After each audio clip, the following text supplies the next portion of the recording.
구독자 여러분 안녕하십니까.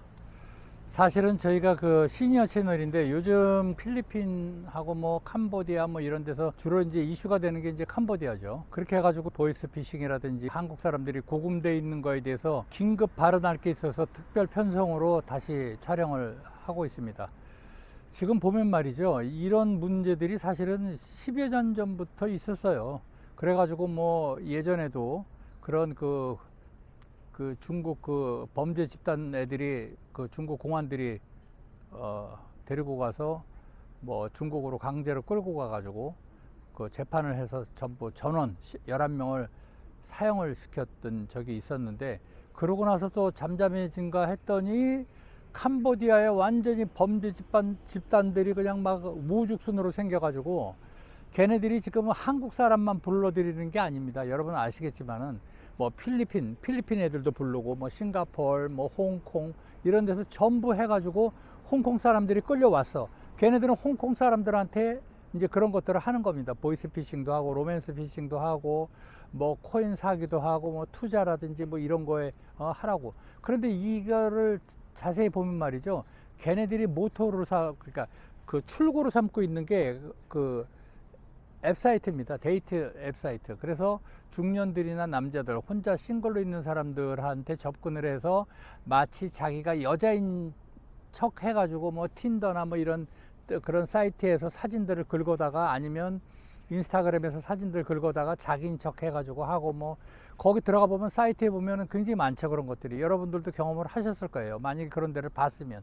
그게 뭐냐면, 저는 한국 사람입니다, 뭐 아버지가 뭐 저기고 엄마가 혼혈이고 뭐 이렇게 해서 뭐 혼혈입니다, 근데 한국말은 뭐 조금만 할 줄 알아요, 뭐 이런 것들. 또는 뭐 자기는 뭐 지금 그 일본에 살고 있습니다. 아니면 요새는 더 대담해져서 말이죠, 서울에 살고 있대요. 아니면 부산에 살고 있다 그럽니다. 서울 어디냐? 그럼 강남구래. 강남구 어디냐? 그러면 논현동이래요. 그러니까 그런 것들이 전부 한국 사람들이니까 다 아는 것들이죠. 강남구에 뭐가 있고 뭐 코엑스몰이 있고 뭐 이런 것들을 다 아는데, 그런 것들을 마치 자기가 거기서 살고 있는 것처럼, 또는 곧 한국으로 놀러 갈 건데 한국 친구를 사귀고 싶다. 그 걔네들의 특징이 뭐냐면요, 두 마디 세 마디 물어보지도 않고 다른 사이트로 옮겨가기를 원해요. 그래서 뭐 라인 주소가 어떠느냐, 뭐 예를 들어서 카카오톡 주소가 어떻게 되는, 아이디가 어떻게 되느냐, 또는 뭐 그런 것들이죠. 그래서 그쪽으로 빨리 옮겨가기를 원해요. 그런데 중요한 거는 조금만 관찰하면 걔네들한테 속아 넘어가지 않을 방법이 뭐냐면요, 이름도 몰라요, 제 이름도. 그런데 직업을 물어봐요. 그리고 나는 당신에게 어떤 친구가 돼주고 싶은지 얘기해 달라라든지, 아주 뭐 그렇게 뭐 이성처럼 관심 있는 척하고. 그래서 뭐 난 나이가 많다 그러니까 뭐 38살로 돼 있었고, 상대방 여자는 나이가 무슨 상관이냐, 숫자에 불과하다, 뭐 이렇게 해가지고 약간의 감동을 주면서 그렇게 해가지고 접근을 하기 시작하는 거예요. 저는 많이 겪어봤어요. 그런데 어떤 때는 저도 알면서 심심하니까 그냥 아예 그냥 놀다가 그냥 끝내자 이런 식으로 하는 경우도 있었지만, 결국에는 2주 3주 정도 질질 끕니다, 걔네들이. 돈 얘기 안 하고. 그러다가 사실은 내가 이렇게 해서 뭐 코인을 했는데 엄청나게 돈을 버는데 너 흥미롭게 생각하지 않느냐, 뭐 너도 돈을 벌 수 있는 기회가 있다, 뭐 이런 식으로 슬슬 접근을 합니다. 물론 제 상식으로는 그런데 속아 넘어갈 사람이 설마 있을까라고 생각을 하지만, 사실은 있어요. 있습니다. 그러니까 걔네들도 그렇게 하는 거예요. 그래서 이제 여러분들이 그런 거를 조심해야 되고, 또 한 가지, 지금 캄보디아 사태가 지금 굉장히 심각해진 문제 중에 하나가, 사실은 댓글에서도 뭐 그런 얘기 많이 합니다만, 사실은 본인한테 책임이 제일 큰 거예요. 사실은 솔직히 그렇습니다. 물론 그들을 구제해야죠. 국가적으로 가서 그 사람들을 데리고 와야죠. 뭐 어떻게 뭐 어떤 사람은 뭐 군사적으로라도 힘을 써서 해야 되지 않느냐, 아덴만 그런 작전처럼 우리도 그렇게 특수부대를 보내야 되니.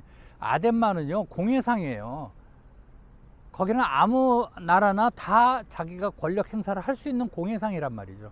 캄보디아는 아무리 저기 해도 국가입니다. 국가에 어떻게 남의 국가에 다른 나라에 우리가 공권력을 투입할 수는 없는 거죠. 이제 답답하시니까 이제 그런 얘기 하시는 거를 아는데, 1차적인 책임은 본인한테 있어요. 아니 생각해 보세요. 한국에서도 1,000만 원을 벌기 힘든데 모집을 할 때 1,000만 원을 보장한다, 그렇게 해서 모집을 한답니다. 물론 모집책들은 더 많이 벌 수 있겠죠. 그런데 그런 거에 속아 넘어가 가지고 거기에 가는 겁니다. 가서 어쩌자는 거예요. 그러면 상식적으로 한국에서도 1,000만 원 벌기 힘든데 그 소득이 낮은 일반 사람들 월급이 30만 원, 40만 원, 50만 원 밖에 안 되는 그런, 죄송합니다만 후진국 나라에서 무슨 수로 해서 1,000만 원을 벌겠습니까? 그리고 또 이번에 또 기가 막힌 사건도 있었지 않습니까? 정부에서 그렇게 또 한다고 막 해서 경찰청에서 파견 나가서 캄보디아 입국하는 젊은 애들 불신검문하듯이 해가지고 한 사람을 만났어요. 여러분들 뉴스에서 보셨죠? 그래서 설득을 합니다. 설득을 하는데 끝까지 본인은 가겠다고 우기는 거예요. 알면서도 가는 거예요. 그러니까 모르고 가는 사람들이 대다수죠. 그렇습니다. 그러나 알면서 가는 사람들도 많아요. 그러니까 조금 위험 감수하고 뭐 설마 그렇게까지, 그러니까 그런 집단이라는 거를 100% 알고는 아무도 안 가겠죠. 그러나 내가 컨택한 데는 다를 것이다. 근데 그거를 컨택 처음에 하는 사람들이 인스타그램이나 아니면 DM 같은 거 발송해 가지고 이전에 친분이 있었던 사람들이 추천을 하는 거예요. 비행기 티켓 보내줘서 할 테니까 너 와라. 예를 들어서 뭐 토토 같이 뭐 이런 식으로 해가지고 회원 관리하는 데다 뭐 이런 식으로 아주 그럴싸하게 포장을 합니다. 그러니까 이제 소위 말해서 교육을 그렇게 하는 거죠. 그러니까 이제 그런 집단이 아닐 거라는 가정하에 가는데 그거는 정말 철이 없는 짓이죠. 그래서 가서 보면 뭐 전기 고문으로 뭐 한다든지 뭐 지진다든지 뭐 때린다든지 아니면 뭐 쇠파이프로 때린다든지 실적이 없으면, 그리고 그 소리가 다 들리도록 사람들한테 공포감을 조성해 가지고 하고, 뭐 심지어는 뭐 손톱도 뽑는다 뭐. 그래서 더 심한 경우에는 얼마 전에 또 사건이 있었지 않습니까? 그렇게 해서 폭행해 가지고 폭행치사로 해서 애가 죽어 가지고 젊은 애가 죽어 가지고 지금 뭐 부모들이 막 급하게 또 그쪽으로 가고 뭐 이런 것들이 나는 보면서 어떤 생각이 드냐면, 세상에 우리는 살아봤지 않습니까? 세상에 돈 벌기 쉬운 게 어디 있습니까?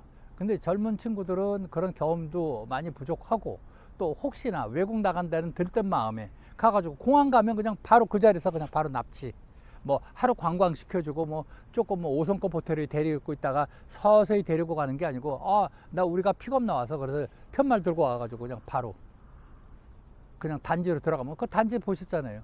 거기 경찰들하고 짜고 치는 고스톱이라 캄보디아 그 공안들하고 그렇게 해서 이제 걔네들이 민정경찰이라고 뭐 방송에 이렇게 나옵니다. 그래서 그 경비하는 애들한테 총까지 휴대하게 해가지고 아예 그냥 완전히 교도소처럼 막 담장이 막 4m씩 되고 전기 흐르게 하고 그 안에서 다 소비하고 뭐 이렇게 하는 거죠. 그러니까 뭐 너 데리고 오는데 어쨌든 50만 원 들었어, 100만 원 들었어, 이건 이미 빚이야. 그다음에 여기 생활비 하려고 그러면 그 생활관에 들어가면은 뭐 숙박비가 얼마, 뭐 뻔한 거 아닙니까? 그다음에 거기서 이제 걔네들 뭐 매점도 쓸 수 있고 뭐 어쨌든 다 쓸 수 있는데 그게 이제 전부 마이너스로 들어가는 거죠. 그래서 이제 실적 위주로 해서 이렇게 되는 겁니다. 그래서 제가 생각하기에는 그 한국 사람도 다 피해자만 있는 거는 아니에요. 가해자들도 충분히 있어요. 걔네들이 유도를 시키는 겁니다. 왜냐면 중국 애들이 어떻게 우리나라 사람들하고 아무리 그 번역 앱사이트를 통해서라도 해서 그게 될 노릇이 아니거든요. 직접 통화도 해야 되고 설득도 해야 되고, 그걸 하려고 그러면 반드시 한국 사람인 조력자가 반드시 있어야 되는 겁니다. 걔네들은 진짜 악마 같은 놈들이에요.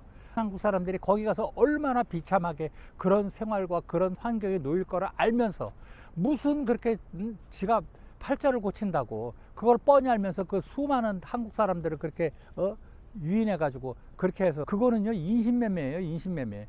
아시겠지만 필리핀이나 뭐 다른 그런 후진 국가에서도 인신매매하면 최소한 10년 이상을 삽니다. 그래서 중간에 보시면은 여러분들 뭐 유튜브 많이 보시지 않습니까?